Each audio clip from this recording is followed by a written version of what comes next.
So, mag-ready na kami ng mga gamit. Kasi bukas ng gabi. Ba na kami? Tignan nyo yan. Matinding packing ang gagawin namin. Ito kasi ilalagay namin dito. Yeah. Expired kasi yung passport eh. Dahil pala may ayusin. Ay, kukuha ka ng TikTok. Ay, TikTok. Kuha ako ng TikTok? Saan? Sa ko dali? Saan ko ng China? Ay, sa ano? Sa Singapore? Toothpick! Kukunin ko na sana yung kumpanya sa Singapore eh. Aray ko. Toothpick! Toothpick. TikTok.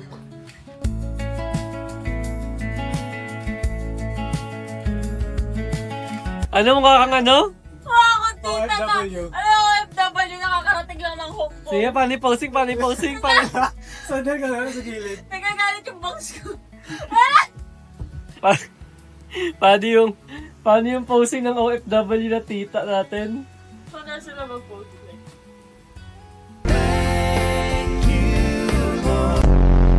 Parang niliteral mo talaga. Ano post ba?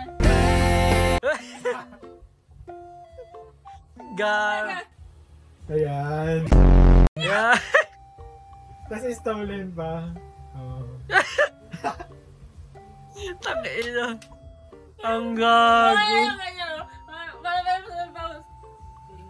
Ayan. Nagtsalig ako. Tingin nyo. Saan napunta ta? Tayo tsaka rin siya na. Tableron ko ta. Hindi. Yung Ferrero ko Alam mo yung outfit ng mga yung sa mga high school musical na music teacher din?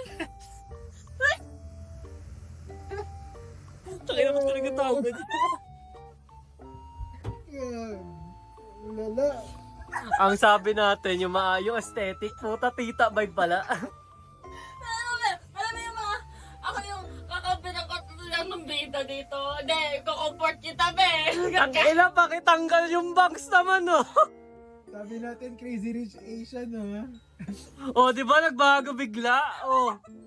Ayan, medyo bumata ng 2 years. Medyo napunta ka sa ano? Ayaw! Ayan. Haya! Ayan na, okay na. Okay na! Lalo pala ng Inang bangsa ng pot. Ayan. Ayun! Ate! Ate Ate na! Tingnan pa nga rito, pag natin kung yan talaga. Ang ina yung bangs nga. Yung bangs nga. Itong ina. bangs talaga. Oo, tingnan rito. Ganun ko ulit.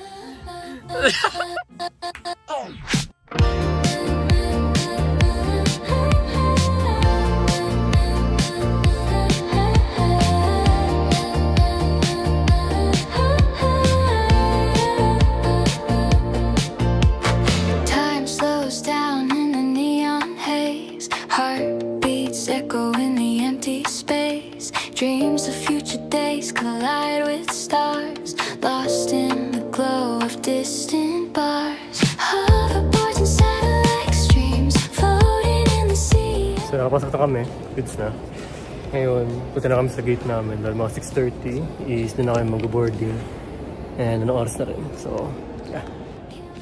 Kamusta ang first traveler sa immigration officer? So fresh.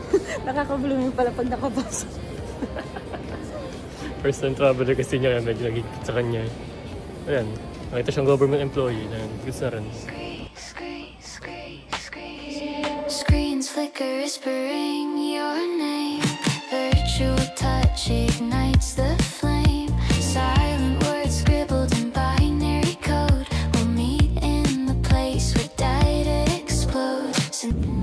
Palanding na kami. Where we belong, walking paths in the cyber sky. Landed na po kami.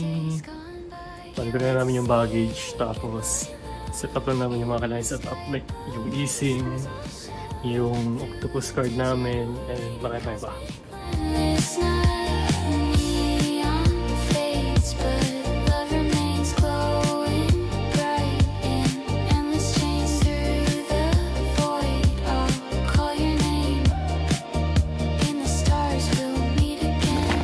Dumating kami sa hotel. The problem is, hindi namin nakuha yung octopus card namin kasi nabuta kami ng closing time, which is hindi sinasabi na meron pala. So bukas, babalik kami ng umaga sa airport para kunin. Galing. So, ngayon, punta kami ng McDo. Kain kami. Mabitil na. Maano na kami, gutom na kami. Legit na gutom talaga as in. Mas pa tayo bukas? 6 gigising na. Ewan ko anong oras ba buffet kasi 7 kailangan namin bumiyahe pabalik ng airport at babalikan namin yung octopus card kasi napaka-inconvenient talaga pag Legit, pag wala ka nun.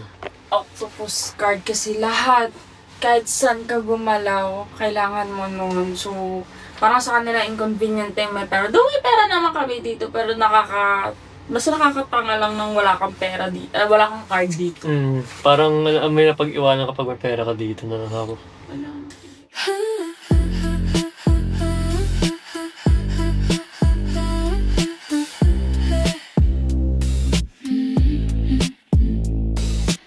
Wala silang chicken alaking.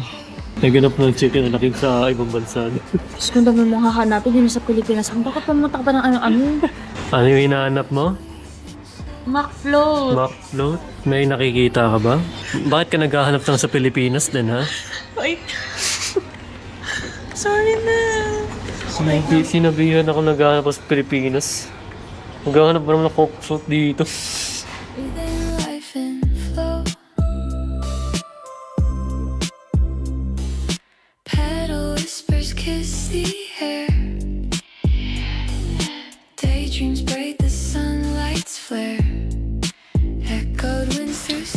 Kain po.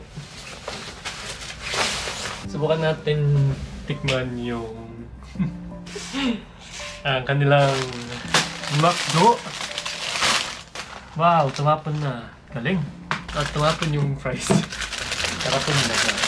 So ito yung crispy Thai na kinuha namin. Oh, okay. Panuri ko.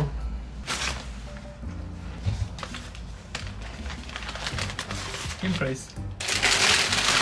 Hindi siya maalat. Ewan ko ba? McDo sa amin. As in na may kaunting fries. First impression mo sa Hong Kong so far? So far so good. Since gabi pa lang naman.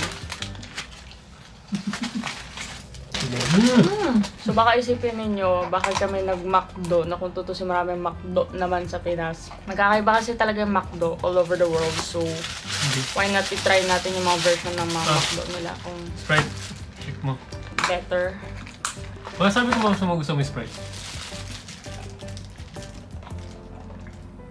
Yeah, it's fine. I'm a fan of Sprite. Sarap yung Coke nila. Yung Coke sa atin lasang, wala lang espiritu eh. Girl, just the same. Hindi! Hoy, same lang talaga. Lagi kang kumakain sa ano, tapos hindi mo alam difference ang... Dapat nagag yung onion. Oh, I wonder. Wala kang gravy? Wala, yun lang talaga siya sa chop. Or walang gravy sa kanila? Kasi napansin ko sa isang order, parang walang gravy. Wala lahat siguro gravy talaga sa kanila.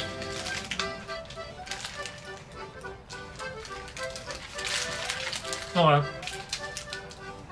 Hindi siya juicy. Mamantika siya. Neither. Di ba yung juiciness ng manok? Mas mantika dun. Yung tender juicy is para sa Jollibee talaga. Yun! Tulog na po kami. Bukas na lang ulit.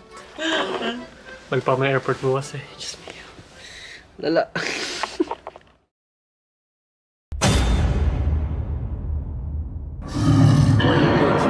Baby, baby.